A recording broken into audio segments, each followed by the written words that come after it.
Okay, our second inductee tonight holds kind of a special place in my heart, only because I love Fonz's almost as much as he does.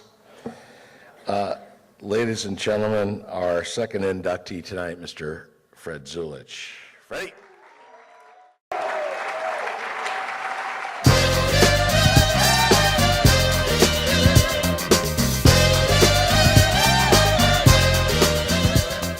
The 1970s. Bell-bottoms, disco music, 8-track tapes. Hall of Fame inductee Freddie Zuelich was perhaps the quintessential player of that unique decade, competing in his first Open tournament in 1971 and his last in 1979. With his flowing hair and the occasional puka shell necklace, he certainly looked the part. Sometimes a player and an era were meant to be together. The 1970s was the decade before beach volleyball exploded professionally.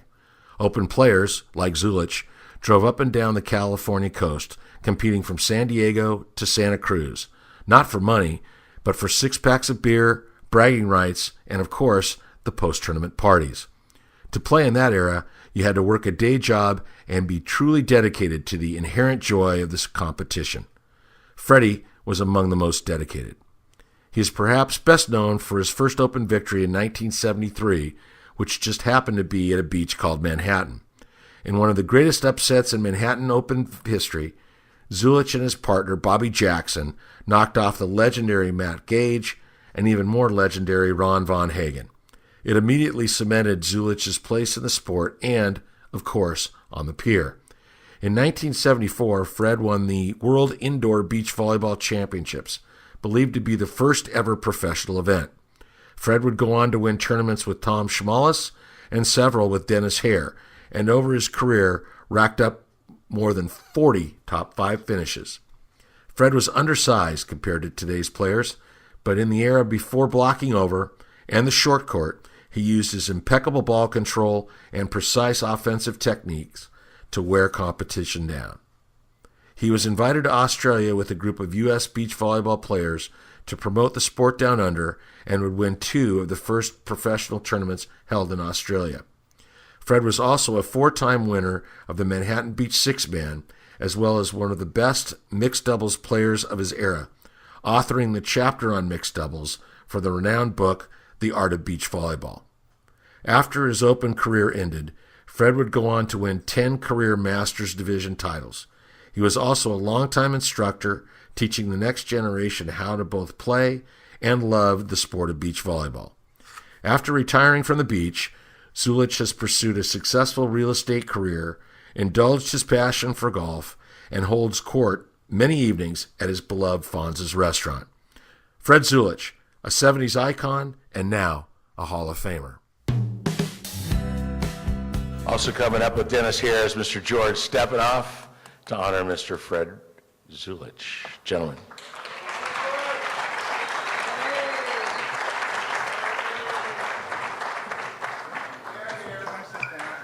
Okay, this is for you.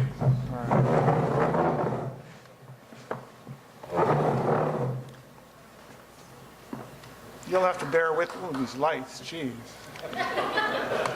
You'll have to bear with me. I'm a little slow.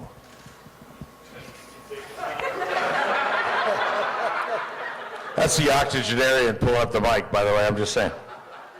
Jeez. Well, I was going to tell a little story about the World Indoor Championships, and in fact, I think I will. That was in 74. Geez, I could be your father.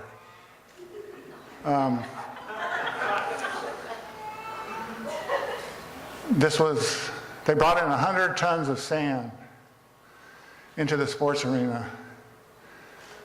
And Freddie Zuelich had won the Manhattan Open the year before. And he was seated number 1 with Bob Jackson in the tournament, but Bob Jackson called up Freddie and dumped him for Tom Schmalis, who's not a bad player, not a bad choice. But Tom was playing the right side, so there were 2 right-siders, and so we had a little advantage there, I think. But as we were playing, Fred played like a champ. and we beat him. Didn't we? Yeah, you did. I got a fact check here. Yes. Let me check that off. Yes, Dennis, that's correct.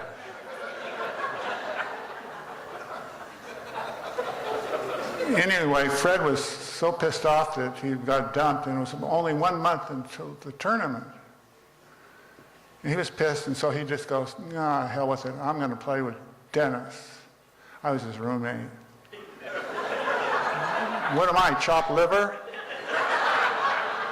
And I was chopped liver, actually, to tell you the truth. Be honest about the whole thing. I wasn't that good. But I go, God, I'm playing with Fred Zuelich. And to me, he was the best player on the beach. And I was stoked because I go, you know, all I got to do is worry about my side of the court because his side I know is going to be, he's going to cover everything. And he did. And so we won that. And then we played these two lightweights in the finals, Von Hagen and Gage.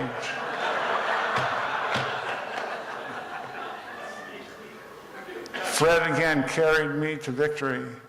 He played fantastic, and we won. In fact, I just talked to, oh well, that's another story.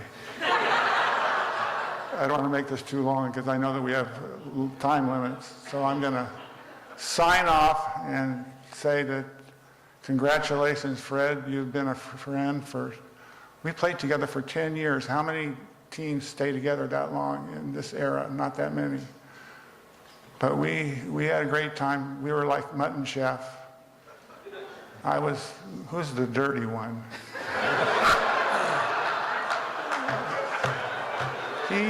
Fred, with the puka shells and everything. He wasn't the dirty one, I can tell you that. I thought many times when he was up by the net jumping, that he just might get caught with those puka shells and hang himself. Hollywood, thank you. Hollywood, that's right. Hollywood.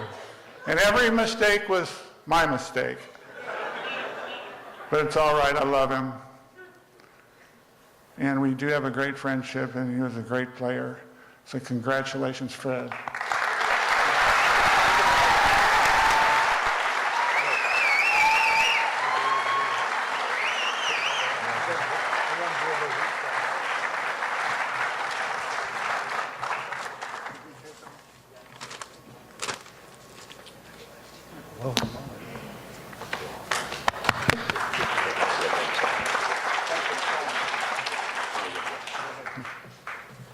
All right, I want to be able to tell you how Fred finally made AAA for the very first time.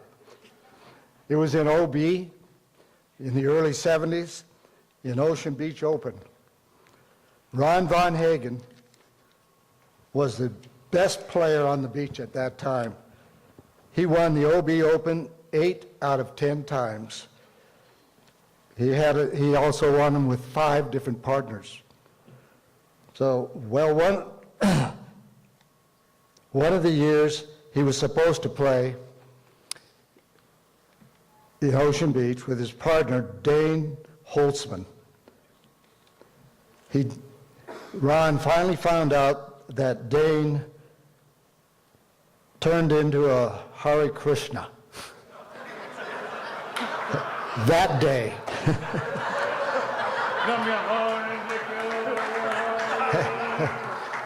And with that, he gave up volleyball.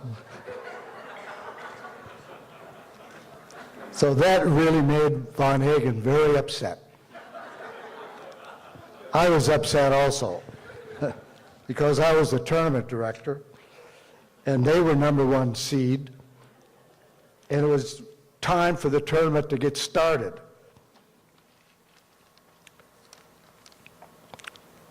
I asked Ron, well, what are you going to do? And he said, I know, I'll call Hank Bergman. The only problem was Hank Bergman lived in Santa Barbara.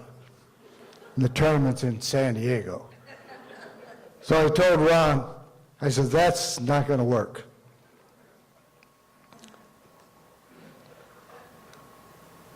So he wanted to call him anyway. So I took him to a friend of mine's house that was just right there on the beach. We didn't have cell phones in those days, so we had to go to somebody's house to call.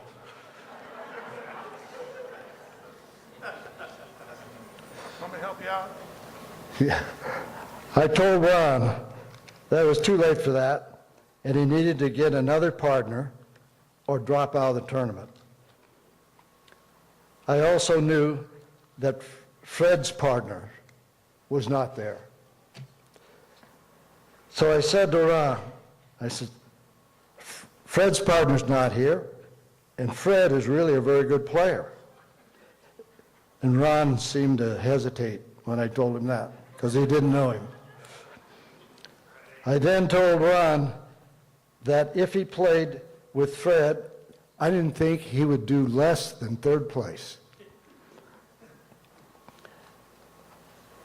So he agreed with that, and he went over to Fred and asked him if he could play, if he would play with him. Fred was so thrilled. The best player on the whole beach came up and asked him to be his partner. From there, both of them went on to take third place in that tournament, and Fred got his AAA. And that was just the start.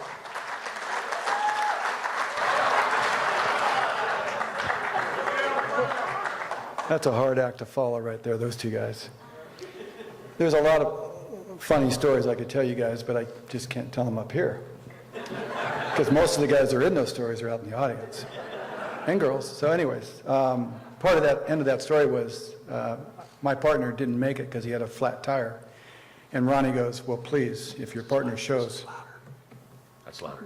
Okay, be sure that you play with your partner. And I said, absolutely. George, get this goddamn tournament going. I just wanted to go as quickly as I could because that was my only chance to ever play with a guy like that. And the rest is history. And it was a lot of fun. But you know, this, to me, volleyball hasn't been a part of my life the last number of years because obviously I'm doing different things and we all move on. So the faded memory is the way I kind of remember volleyball a little bit. This is kind of cool because I'm in the Hall of Fame with an amazing amount of people that are just incredible athletes, competitors, and a lot of them are really good friends. So the honor goes beyond what I could possibly tell you. But I remember that today it'll be a little bit more indelible. You know, I'll be able to talk about volleyball a little differently than sitting around with Jimbo on the bench, Fonz's having a glass of wine, when now I can actually say, hey, I'm actually somewhere important. So it'll be different. I'll still be on Fonz's with a glass of wine, but it'll be a different story. The other part of it is, I was fortunate enough to play a lot of sports. And a lot of these sports I played competitively, you know, different sports, skiing and so on. But I had the fortune to play with a lot of the guys and girls out here off the volleyball court in some of these sports. Mingus, OB, and all these guys. And I found out that these people are the best athletes of any sport that I've ever been around. I know football players, I know baseball players, I know basketball players. Volleyball players, Karch proved it, he was almost one of the superstars one year. These are the honest-to-God best athletes I've ever been around. So the honor of being in the Hall of Fame is one thing, but these people are the best.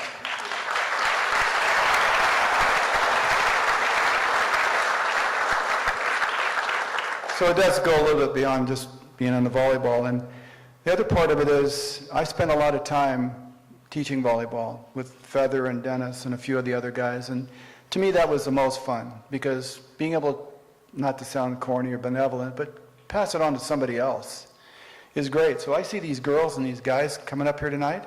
First of all, they're all taller than all my partners. Sorry. That's what it is. But and I'm going to ask you to give them another round of applause because it's those people that are going to be the next best players on the beach.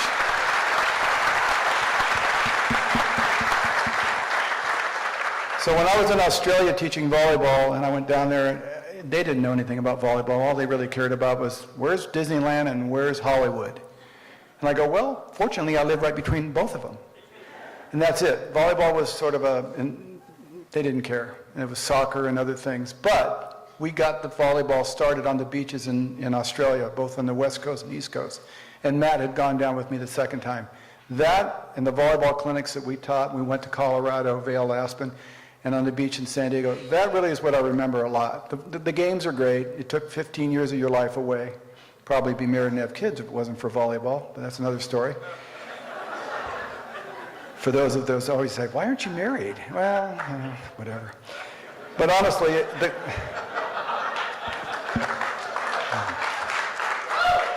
I'm just going to come up whether I brought it up or not. So, but I mean that honestly, it was the teaching of the volleyball that is some of the more memories, besides the people that I met, the great competitors I met, and most of these people are great friends. I see them today. I guess if you're a volleyball player and you don't play anymore, you become a real estate agent. So I guess that's what we all do now. That's all I got to say. I really appreciate it. It is an honor. I'm not making light of it. It's just a little bit overwhelming sometimes. Ladies and gentlemen, Freddie Zuelich, Dennis Hare, and George Stepanof.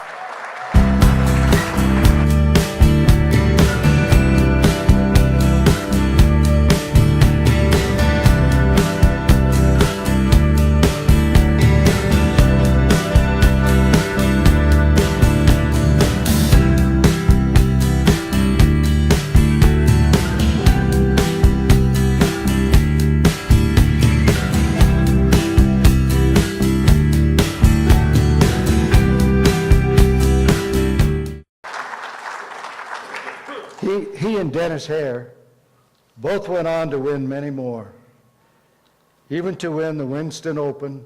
That was the one they talked about earlier, that they had sand brought in